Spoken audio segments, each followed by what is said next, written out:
Fire Rescue. Isang ka-goosebumps natin ang nagsuggest ng video na ito na nanggaling sa page ni Sent Salado.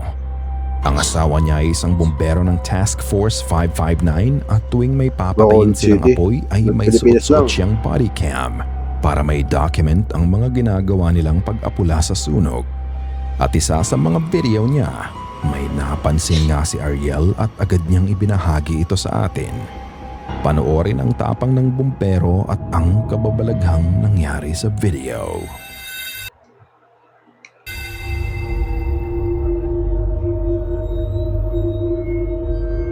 Ano kaya makikita sa bahay na nasunog?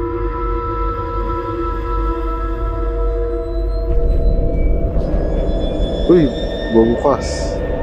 Di, sa paghahangin yan eh. Hindi ko sure.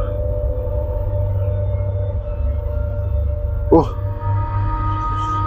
What the fuck? Nagbukas. Nagsara. Aray mo. Nang makarating ang bumbero sa sunog ay mabilis siyang umaksyon para patayin ang sunog. Ngunit pansinin ang pinto ng bahay sa harapan niya. Ano, Sa simula ay kayo. makikita mong nakasara ito at bigla na lang itong bumukas ng mag-isa. Makikita mong nasusunog na din ang ikalawang palapag ng bahay at hindi na nga nagtagal. Bigla na lang din itong nagsara. Wala kang makikitang tao sa likod ng pinto o lumabas sa bahay nang mangyari to. Kung ganon, may espiritu kayang nanghihingi din ng tulong sa bombero para unahing patayin ang sunog sa bahay na yon? O maaaring air pressure lang to dahil sa malakas na apoy ng gusali? Kung ano man ang dahilan nito, maging espiritu man o air pressure, ang mahalaga ay ligtas nilang napatay ang sunog noon. At gusto ko lang sabihin na saludo ako sa mga kabayanihan ng ating mga bombero dahil sa katapangang ipinapakita nila. What's up mga kairon? Welcome sa Kuya Aaron Reacts, ang tambay ng viral videos, comedy, horror, Philip battles, music, trending content at marami pang iba. Dito real reaction, real entertainment at good vibes ang hatid natin. Kaya kung gusto mong tumawa, magulat at makasabay sa mga trending video, nandito ka sa tamang lugar. Subscribe, like, follow, share at i-on ang notification para hindi ka mahuli sa mga bagong upload. Ako si Kuya Aaron at ito ang Kuya Aaron React. Tara, let's reaction videos. I-react natin kay Goosebumps Tatay, ang nakapangilabot na multo sa susunog na bahay. And ilang subscriber niya? 152,000. Kaya subscribe na natin yan. Bilang support natin guys. Subscribe nyo na si Goosebumps. Palagay ko sa link in description ng channel niya. Tara, panoorin na natin guys. Ang mga videong inyong matutunghayan ay para lamang sa mga taong matatagang loob dahil maaari itong magdulot ng disturbance sa inyong mahimbing na pagtulog.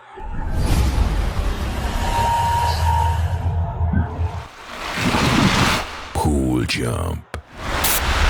Sa videong ito ng mag-ama, nasa private villa sila kasama ang buong pamilya.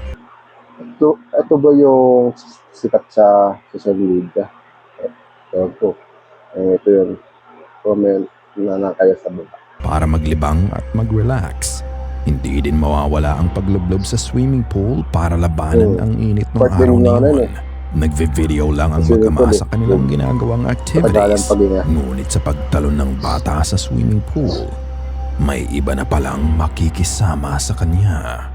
Panoorin.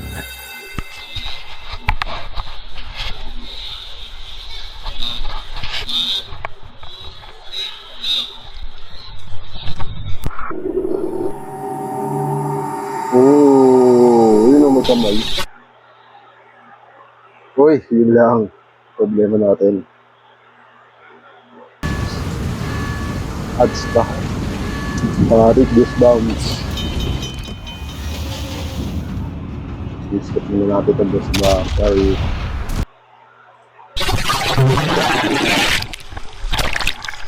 May kamay. Libre ikaw sabay pagtalon niya.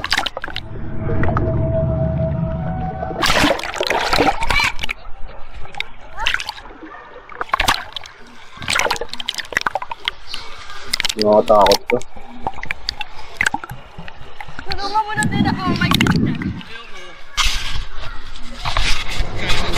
Paglundag ng bata sa pool, bigla na lang lumabas ang isang pares ng kamay ang humawak sa katawan niya Ay no, pares eh. Yun, dalawang pares na kamay. at tila Wala namang tao. itinulak siya. Iisipin mong kasamahan lang nila ang may gawa nito sa simula. Ngunit nang ipakita ng bata ang paligid niya, makikita mong Wala wala naman. siyang ibang kasama sa gawin ng pool kung nasaan siya. At lahat ng mga kasama nila ay nasa kabilang dulo. Makikita Hindi mo naman din na gising, habang ba? lumalangoy siya ay naipakita din niya ang ilalim ng pool. Pero wala din namang ibang tao doon. Mapapansin mo din nang ipasa ng bata ang camera sa kanyang ama. Ay, labo. Malinaw mong makikita na silang dalawa lang ang nasa gawin ng pool na yon. Bukod dito, mapapansin mo din na maliit lang ang mga kamay na tumulak sa bata na halos kasing laki nga lang ng kamay niya. Sa video, makikitang hanggang dibdib ng ama ang lalim ng tubig ng pool. Kung ibang bata ang may gawa nito, hindi niya maitutulak ang tumalong bata ng ganun lang dahil malamang Tama. lumubog na din siya sa ilalim ng tubig. Kung ganoon, kamay ba ng multo ang nakitang tumulak sa bata? Hanad nga ba ang swimming Pwede rin. Multo. Hindi ko na alam. pool sa bilang na arkilahan nila? Ikaw na ang magpasya. The trailer. Pinuntahan nila Glita ang trailer ng kanyang lolo na yumao noong 2024. Abandonado na nga ito at wala na din nakatira doon ngayon. Habang nasa sasakyan nga daw sila ay may naririnig silang squeaking sound sa loob ng dating kwarto ng lolo nila at katunog nga daw ito ng ingay kung paano maglakad ang lolo nila sa trailer nung nabubuhay pa siya. Dahil dito ay nag-video sila at eto ang kanilang nakunan. You're out of that window on purpose. I don't like it. I see it. Sorry, sisipat ako. Run into the house. Nakatawa din, may sipon. You think somebody's in there? Ano? No, like Ano run tawag? into the house with the car. Oh. Ano? Yan, nakatakot yan. Hindi na nga sila bumaba sa kotse dahil na din sa takot nila. Patay ang ilaw sa loob ng trailer at binivideohan lang nila ang bintana kung saan sila may naririnig na ingay. Nag-uusap pa sila sa loob ng kotse nang bigla na lang silang mataranta dahil sa bintana may makikita Ano ba? kang Ito puting sa kanan pala. mukha na sumilip sa Kala ko dito, kanila. ito pala. Mabilis ang pangyayari pero nang makita nila to, mabilis silang napaalis sa lugar na yon. Bololo niya to. Wala kang makikitang malinaw na facial feature nito at parang nga lang itong naglalakad sa loob ng trailer. Bago sila makaalis ay nakakuha pa ng litrato si Glita. Ooh. Kapansin-pansin ang pagkakahawig ng imaheng lumabas sa litrato sa mukha ng lolo Oo, niya. Kung ganun, Balbas, bilog, nagbalik ba salamin. ang kaluluwa ng lolo niya sa trailer na yon? Hindi pa niya kaya alam na patay na siya, kaya siya bumalik doon at ginagawa pa din niya ang mga bagay na ginagawa niya nung nabubuhay pa siya? Ikaw na ang humusga. Portrait. Isang araw, abala si Emily sa kanilang bahay at kalaunan ay gumawa din siya ng muffin para sa kanyang asawa. Habang nagbe-bake siya ay naging abala din siya sa pagtingin ng mga pictures na nakasabit sa dingding ng bahay nila. Hanggang may napansin siyang isang detalye sa mga ito. So I'm just going about my day Ito may making my picture. English muffin, and I was looking at Kung these tingin ko pala kung may pictures. picture agad. Like, oh, we're so Isa, cute. dalawa. Who is that? Couple din. And who is that? Like, do you see that? Ay ko. What? I'm so confused. I'm so confused. Kakataka. What in the world? How did these people get into our photo? Okay. I'm like, this is crazy. Nakatakot naman yan. Sa Ay, nakakatakot. May ads bigla.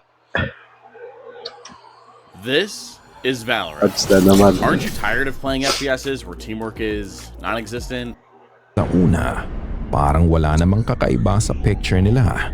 Ngunit nang ituro niya ang napansin niya, makikita mo na bukod sa kanilang dalawa ay may iba pang May mukha lalaki, ang babae. rumihistro sa picture. Ito ay mukha ng isa pang couple na hindi niya kilala. Ayon kay Emily, wala namang ibang mukha ang picture na yon nang ipadevelop nila to. Kaya imposibleng double exposure nga daw ang nangyari. Ngunit ang paliwanag ng iba, maaaring yon ay nanggaling sa frame mismo. Binili nila Emily ang frame na ginamit nila dito sa isang thrift store. Ang posibleng nangyari nga daw ay dati itong photo na nakalagay sa frame na yon sa napakatagal na panahon at nagkaroon na ng image transfer sa salamin ng naman. frame. Pero ano sa tingin mo?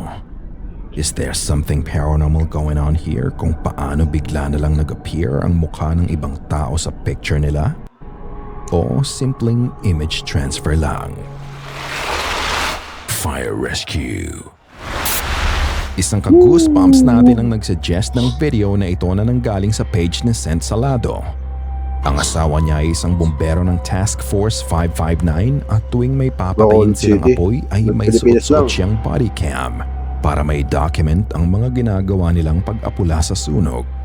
At isa sa mga video niya, may napansin nga si Ariel at agad niyang ibinahagi ito sa atin. Panoorin ang tapang ng bumbero at ang kababalaghang nangyari sa video.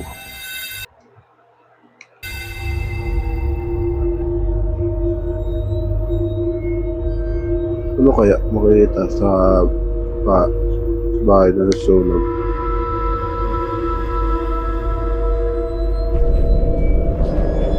Uy, bumukas. Di, sa paghahangin yan eh. Hindi ko sure. Oh! What the fuck? Nagbukas. Nagsira. Alayin mo. Nang makarating ang bumbero sa sunog ay mabilis siyang umaksyon para patayin ang sunog. Ngunit pansinin ang pinto ng bahay sa harapan niya.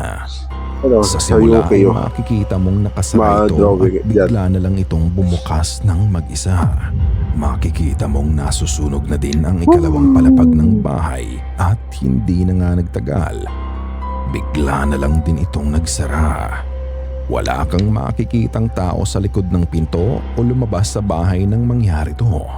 Kung ganon, may espiritu kayang nanghihingi din ng tulong sa bombero para unahing patayin ang sunog sa bahay na yon? O maaaring air pressure lang to dahil sa malakas na apoy ng gusali? Kung ano man ang dahilan nito, maging espiritu man o air pressure, ang mahalaga ay ligtas nilang napatay ang sunog noon. At gusto ko lang sabihin na saludo ako sa mga kabayanihan ng ating mga bombero dahil sa Saludo. katapangang ipinapakita nila. The Unknown. Isa pang video ang ipinadala sa atin ng isa pa nating ka-goosebumps ang mapapanood ninyo. Ayon kay Rovi Cansado, ito ay kuha ng CCTV sa likuran ng bahay nila bandang 1:00 o 2:00 ng madaling araw. Dating araw may nuno sa punso doon at madalas din daw may magpakitang duwende at white lady sa lugar nila. Kasalukuyang gising na ang ama niya nang may marinig itong ingay. Nang tignan niya ang CCTV, eto ang kanyang nakita. Tagal, 12:56 pa lang yun. Kaya malapit na, 24 na. Walang matitirang bukay sa atin. Papakin na tayo lahat.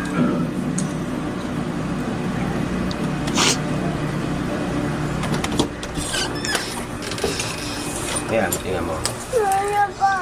Basta mag-react na yung auto, alam niyo na. Asan? Ayan na, tingnan mo, ayan na, oh. Patapa yan. Ayun, oh, gumalaw, oh. Ayan, may dudungaw, ah. Saan? Ayun, oh. Alit ng Ano? kamay, eh. Kamay. Paano mag- Lit na kamay. Matapos na mag-react ng aso sa ingay, makikita mo sa likod ng nakasabit na balde ang pagdaan ng isang ilaw. Para nga itong lumundag pataas. Matapos nun ay may Pataas. makikita ka ding sumilip sa pwesto na yon. Hindi man malinaw kung ano ito, pero hindi mo maikakaila na meron talagang something doon. Makikita mo pang patingin-tingin ang aso sa Aso? gawing yon. Ayon na din sa lalaking maririnig sa video, Yun nga daw ay maliit na kamay. Ang ibig sabihin ba ay andon pa din ang duwende sa parte ng bahay nila na yon? Kahit ba wala na ang punso ay patuloy pa din ang paninirahan ng elemento doon? Hindi nga daw alam ni Murphy kung ano talaga ang imaheng nakita nila. Pero ano sa tingin nyo? Duwende o White Lady? She's watching. She's rushing. Yun. Ads na naman. Sa videong ito ni Prince Leonard, late na siyang makauwi matapos nilang lumabas ng mga kaibigan niya. Pag-uwi niya, agad niya daw ikinandado ang gate at nilock ang pinto dahil mag-isa lang siya sa bahay. Naghanda na din siya para matulog, pero bago yon ay naglaro muna siya ng mobile game. Habang naglalaro nga daw siya ay naririnig niyang gumagalaw ng malakas ang upuan. At pagtingin niya sa pinto, malaking kilabot ang naramdaman niya.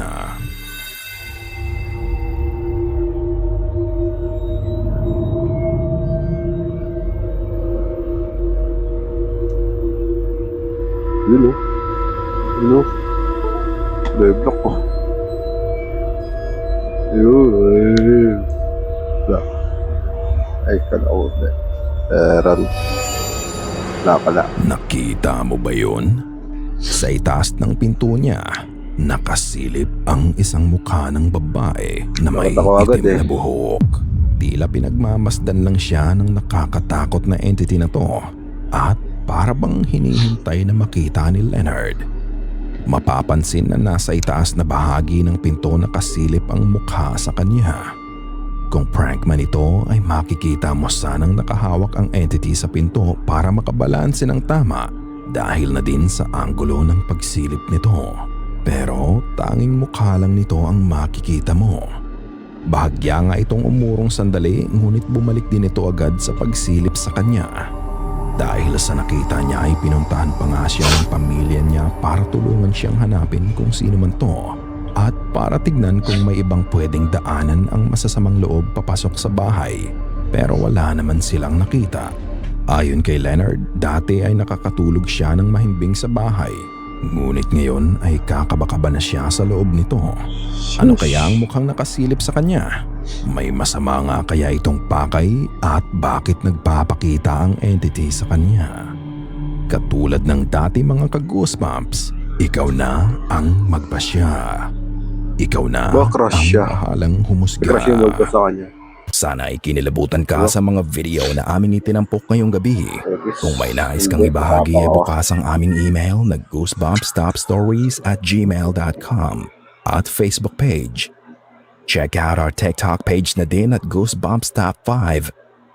At kung hindi ka pa nakasubscribe at nakalike sa channel at video na ito, gawin mo na. Kung nais mong walang nilalang na bumisita sa'yo mamayang gabi. At kung nag-enjoy ka sa pinala natin kay Goosebump, mag-like and comment ka kung gusto nyo mag-part 2. At yan, nagkatapos ang video natin mga kairon. Kung nag-enjoy ka, huwag kalimutan i-like, follow at i-share at subscribe yung YouTube channel ko at yun ang notification bell para lagi kayo updated sa mga susunod na reaction video ko. May gusto ka bang ipareact ko, i-comment mo lang sa baba at baka iyon ang susunod panoorin natin. Maraming salamat sa walang sawang support hanggang sa susunod na video. Mga Kuya-Ron, ako si Kuya-Ron at ito ang Kuya-Ron React. Stay in shape and stay awesome at kita-kit sa next reaction video. Bye-bye.